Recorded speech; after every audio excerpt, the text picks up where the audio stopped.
सवाल का जवाब दूंगा, लेकिन जो चर्चा चल रही है पहले उस बात को खत्म कर दें। भारतीय जनता पार्टी के आदरणीय नेता ने कहा कि हम बचाव नहीं कर रहे हैं। बचाव नहीं कर रहे हैं तो सजा कहां दे रहे हैं? सजा तो कोर्ट ने दी। एफआईआर करने की बात कही डीजीपी को कि 4 घंटे में एफआईआर करो। 4 घंटे में डीजीपी ने एफआईआर नहीं करी तो डीजीपी को कोई सजा देने का काम किया क्या? एफआईआर में श्रीमान लगा करके आप एक जिसको कोर्ट गलत मान रहा है उसको सम्मान देने का काम कर रहे हैं। कोर्ट ने अगले दिन 15 तारीख को यह कहा कि जिसको हम अपराधी मानना है उसको आप सम्मान देने का काम कर रहे हो। तो लगातार भारतीय जनता पार्टी में जो सम्मान देने की प्रक्रिया है, क्या चाहे इनके नेता तेजस्वी सूर्या हो जिस तरीके से सेना का अपमान करते हो, चाहे इनके नेता योगी आदित्यनाथ ने हो जो 2019 में चुनावी मंच पर कहते हैं कि ये मोदी की सेना है, यानी हमारी भारतीय सेना को प्राइवेट लिमिटेड कंपनी बना दिया, चाहे विजय शाह जी हो जिस तरीके से उन्होंने कहा क्या कपड़े उतार लेते, 3-3 बार कहा उन्होंने, और उन्होंने प्रधानमंत्री को बात जोड़ते हुए कहा। तो यानी सहमति है प्रधानमंत्री की उनकी बात को।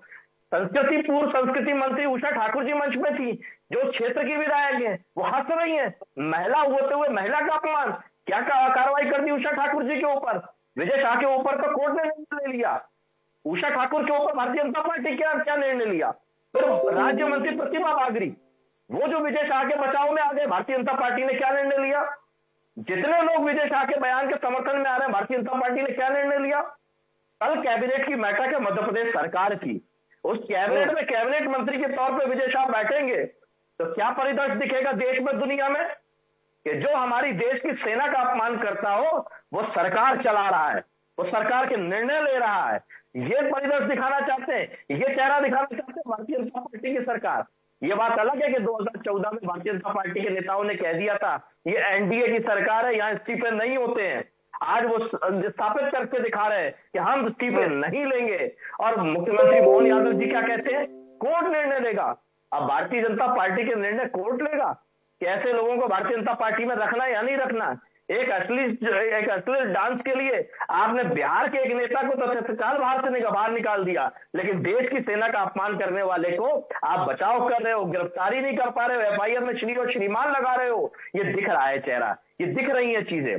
दूसरी बात, हमारे आदरणीय राकेश चौधरी ने जिस तरीके से समाजवादी पार्टी की बात कही, बहुत वरिष्ठ नेता हैं, बहुत वरिष्ठ नेता हैं, उनकी वरिष्ठता पे कोई संशय नहीं है। कांग्रेस पार्टी के उपनेता थे, कांग्रेस पार्टी ने जिस दिन अविश्वास प्रस्ताव लाया उसी दिन पाला बदल के भाजपा में चले गए, और भाजपा में जब सम्मान नहीं मिला वापस कांग्रेस में आ गए। और कांग्रेस में किस तरीके की स्थिति उनकी खुद की है, तो अपने आप को स्थापित करने के लिए किस तरीके के बयानबाजी दे रहे हैं, सवाल पर आइए। इनके इस बयान से कांग्रेस पार्टी खुद इत्तेफाक नहीं रखेगी। आप कांग्रेस पार्टी किसी भी शीर्ष नेता से बात कर लीजिए, जो इन्होंने बयान प्रोफेसर राम गोपाल जी के लिए पैनल में दिया। अब आप आइए, जो सवाल मैंने कहा, कोई भी नेता, वरिष्ठ नेता जो निर्णायक भूमिका में है, वो क्या इस पक्ष में है जो चौधरी राकेश सिंह जी ने जो अभी बयान दिया? तीसरी बात, आपने जो सवाल हमसे किया, विजय शाह ने क्या कहा?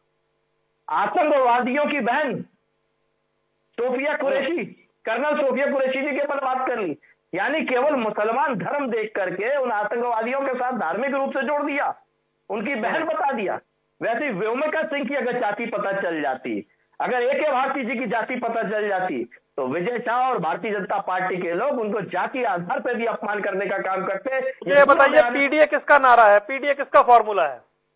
अधूरा मत दिखाइएगा, पूरा दिखाइएगा। और यही अपमान करने की बात सुनिए, पीडीए किसका नारा है ये बताइए, पीडीए किसका नारा है? पीडीए किसका नारा है, किसका फॉर्मूला है? जो पीड़ित हैं, जो दुखी हैं, जो असहाय हैं, उनकी आवाज बनना, उनकी आवाज। आपने कहा ये तो हमारा पीडीए हो गया, ये रामगोपाल यादव ने कहा। भरे मंच से जाति सूचक शब्द कहे जाते हैं सेना की एक अफसर के लिए, आप जस्टिफाई कर रहे हैं। जितना गलत बयान विजय शाह का है तो फिर रामगोपाल यादव के बयान को सही मान लिया जाएगा? वरुण जी, ये तो हितेश वाजपेयी जी वाली बात हो गई जी, मंशा उनकी ऐसी नहीं थी। वरुण जी, उन्होंने विजय शाह के बयान को आगे बढ़ाया। जब धर्म के आधार पर कर्नल सोफिया कुरैशी हमारी बेटी को, हमारी बहन को अपमानित करने का काम किया, तो जाति के आधार पर व्योमिका सिंह, बीजेपी के मंत्री ने धर्म देख लिया, आपके नेता ने जाति देख ली। अरे देखिए वरुण जी, मौका हमको भी दीजिए ना बोलने का। मौका दे रहा हूं। अगर आप भाजपा के साथ करते तो बेहतर रहता, इतने प्रश्न करते तो बेहतर रहता। अच्छा, आपको लगता है मैंने भाजपा से कोई सवाल नहीं पूछा? मुझे तो बोलने दीजिए, मुझे उतना खुल के बोलने नहीं दिया ना जितना आप उनको बोलने दे रहे हैं। मौका तो दीजिए। जब आपने आपने पहले 2 मिनट अपनी सारी बात रखी, फिर मैं मूल विषय पर आ रहा हूं, आप उस विषय से भटक रहे हैं। वरुण जी, सरकार की बात एक अधिकारी विक्रम मिस्त्री जी रखते हैं, किस तरीके से उनकी बेटी को बीच में ले आया गया, किस तरीके से उसको परिवार को ले आया। एक महिला जिसका अभी सुहाग गुजरा, उसने कहा कि हमारे देश के मुसलमानों को मत दोषी बताओ, उसको किस तरीके से ट्रोल किया गया, यही सरकार ने किया। वही बात प्रोफेसर राम गोपाल जी ने कहा कि जिस तरीके से ये ट्रोलर आर्मी बना दी गई है, जिस तरीके से अपमानित करने का काम इस सरकार में हो रहा है, अगर इनकी जाति पता होती तो अपमानित करने का काम कर रहा है। मैं प्रोफेसर राम गोपाल जी का बिल्कुल बचाव नहीं कर रहा, लेकिन तो उन्होंने मत से जाति बता दी, ये इस जाति की है, वो बिल्कुल उस व्यवस्था से थी, बकायदा जाति सूचक शब्द कहते हुए सीधे सीधे। मैं आपकी बात सुन नहीं पाया। तो उन्होंने कहा कि अगर पता लग जाता कि ये इस जाति की है तो ये लोग ऐसा नहीं करते, तो उन्होंने सीधी सीधी जाति बता दी, जाति सूचक शब्द कहते हुए। दूसरे शब्द भी कह सकते थे वो। नहीं, मुझे ये बताइए वरुण जी, राजपत्र मंच से गजट नोटिफिकेशन होता है, मंच से उनकी जाति बताना जाति सूचक शब्द के साथ, इसको जस्टिफाई कैसे कर रहे हैं आप? और जाति को अपमानित तरीके से बात करना अपमान है। प्रोफेसर राम गोपाल जी ने जाति का नाम जाति में अपमान करने के लिए लिया। आप बताने की कोशिश की है कि ये अपमानित जरूर कर बाद में जोड़ दिया उसमें पीडीए तरीके से। अभी चौधरी राकेश सिंह जी गैंग बता रहे थे, गैंग, ये वही गैंग हुआ करते थे जो बागी कहलाते हैं उस क्षेत्र में जहां से चौधरी राकेश सिंह जी आते हैं, जो व्यवस्था से बागी हो जाते थे जब उनकी कोई बात। चलिए ठीक है, मैं आता हूं। प्रेम जी के पास चल रहे हैं, एक बार थोड़ी रोशनी लेके फिर वापस लौटते हैं आपके पास। जो भी समाज में गलत हो रहा है उसमें हिस्सेदारी करके उस गलत को ठीक करें। आप ये कहें बचना चाहिए, कोयले में कूद के कालिक नहीं लगेगी, ये संभव नहीं है। और वो भी जब विरोधी भारतीय जनता पार्टी हो, जिसका आईटी सेल इतना मजबूत हो कि हमारे नेता दाहिना पैर आगे रखेंगे कमरे के अंदर घुसने में तो क्या बोल रहा है, और बायां पैर आगे रखेंगे तो क्या बोल रहा है, बोला है। इतनी तैयारी के साथ भारतीय जनता पार्टी, विश्व की सबसे धनाढ्य पार्टी, विश्व का सबसे बड़ा कार्यालय लिए हुए पार्टी, उससे आप उम्मीद करेंगे कि हमारे लिए कुछ अच्छा बोलेगी?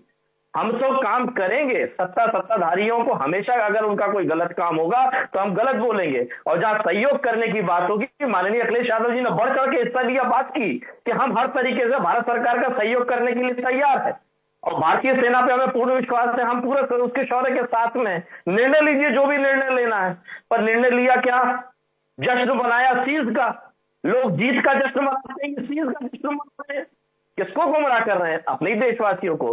दूसरी बात, आदरणीय हितेश वाजपेयी जी ने जो बात कही तो मैं उसको हास्य की तरह लेना चाह रहा हूं कि पहले डॉक्टर हितेश वाजपेयी साहब ट्विटर पर लिखते थे अपने लिए चौकीदार, अब लिखते हैं एमबीबीएस एमडी। तो जिस तरीके से एक बेहतर डॉक्टर किसी चोट पे बेहतर तरीके से दवाई लगा के इलाज करता है, डॉक्टर हितेश वाजपेयी जी वही कर रहे हैं कि जो चोटिल भारतीय जनता पार्टी ने देश को किया है, वो बेहतर तरीके से मिठास की दवाई लगा करके और दवा पट्टी करके कोशिश कर रहे हैं कि इस मरहम को ठीक किया जा सके, लेकिन जड़ से इलाज नहीं कर रहे हैं। ये मरहम आपकी पट्टी हटने के बाद फिर लगेगा जो लोगों के दिल में घाव कर गया है।